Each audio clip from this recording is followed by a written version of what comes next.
Hi guys, James here, Dublin Private Tour, and welcome to your Dublin Daily History. And today we're actually going to talk about what is arguably the most controversial building that exists in Dublin today, and it's Wood Quay. You can see this ugly, brutal style of architecture that has been in existence here since the 1980s today, which is Dublin City Council headquarters.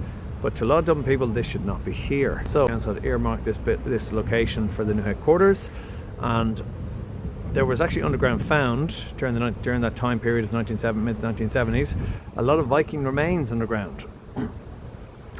Some people claim the Viking remains that date back to the original settlement of Vikings here, and Dublin City Council had still intended to go ahead and construct this building here, but obviously the local people were very angry with this, and there were legal challenges to the planning that was given, and it led to huge outcry across society. And in 1978, 20,000 people in Dublin took place in a march to try and stop the construction of this building taking place.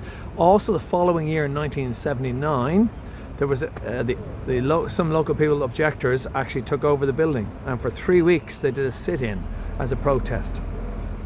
But the planning challenges failed, or the legal challenges failed, and the construction took place in the early 1980s, and today we have this very, very ugly building here.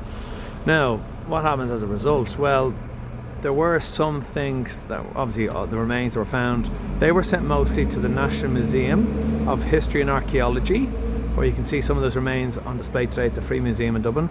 And there was also the creation of another museum not far from here, but this is Christchurch Cathedral here. Just on the other side we have Dublin'S, which is effectively the Viking Museum, which also hosts a lot of the Viking remains were found underneath here.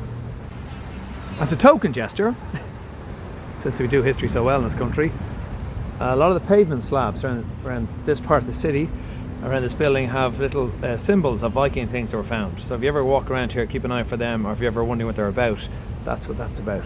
That's how we do history in this country. Local government, a kind of token gesture. There is actually no Viking wall also inside this building, as a commemoration, to be fair. So the remains have been kept, but really this should be some kind of Viking memorial. Finish the video up on that. Just to clarify, James, Dublin Private Tour. Look up dublinprivatetour.com if you want to learn more about what I do. Keep an eye out on these Dublin Daily History or videos, sometimes about tourist advice.